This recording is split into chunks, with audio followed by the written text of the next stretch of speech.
Salut les Butterfist, j'espère que vous allez bien. On se retrouve pour notre pronostic du Quintet du jeudi 2 mars 2023.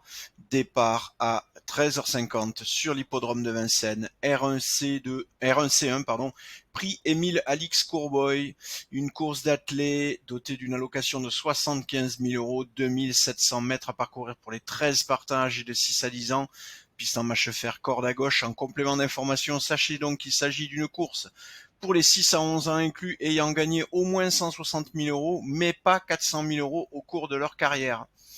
Voilà, alors évidemment, 13 partants, on est évidemment sur une course catégorisée jouable par notre algorithme de classification.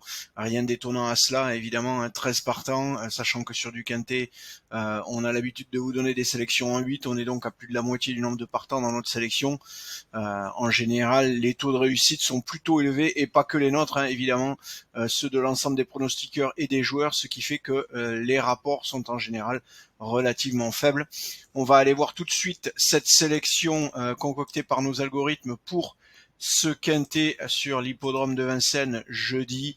Donc le numéro 1 sera le premier cheval de cette sélection, c'est Billo Jepson, monté par Alexandre Abrivard, avec 19,99, soit dit 20%, c'est-à-dire une chance sur 5 qu'il soit gagnant. Ça veut dire que s'il a une cote supérieure ou égale à 5, vous pouvez le jouer directement en simple gagnant, et uniquement lui, et vous avez une chance sur 5, mais sur le long terme, ça reste rentable. Le deuxième cheval, c'est le numéro 7, Gaspard de Brion, avec 18,93. Il sera monté cette fois-ci par Mathieu Abrivard. Et le numéro 9, troisième cheval de cette sélection, Fakir de Mahé, avec 12,20. Ce qui fait donc, avec le 1, 7 et 9, 51% de chance, c'est-à-dire plus d'une chance sur deux. On va arrondir quand même à 51, on est à 50. Une chance sur deux de trouver le cheval gagnant avec ces trois chevaux. Quatrième cheval de cette sélection, c'est le numéro 6, Bordeaux S, avec 10,78%.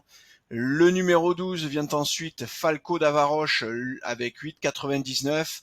Goélando Fort, le numéro 13, avec 8,69. Gamay de Lytton, le numéro 11, avec 5,71. 3,82. Dernier cheval de cette sélection, c'est Al Capone Steka, le numéro 4. Je vous refais donc notre sélection pour le moment.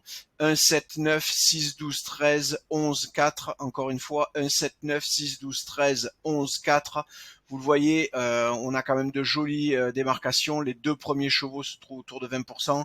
Puis là, on a un groupe autour de 10%, un deuxième groupe autour ici de 9%. Et puis après, les deux derniers chevaux de cette sélection avec un vrai décrochage pour Al Capone Steka qui est quand même très très loin dans cette sélection pour le moment. Alors vous le savez, nos algos vont recalculer ces probabilités jusqu'au dernier moment, jusqu'à 10 minutes avant le départ de la course pour être exact, pour éventuellement ajuster et prendre en considération les modifications des éventuels paramètres qui pourraient changer, météo, non partant, en changement de jockey, etc. etc. Bref, si jamais vous êtes abonné, vous le savez, n'hésitez pas à repasser sur le site pour contrôler la dernière version du pronostic. Voilà, allez, je vous ai tout dit, je vous souhaite une belle soirée, de bons jeux, et je vous dis à demain. Ciao, ciao.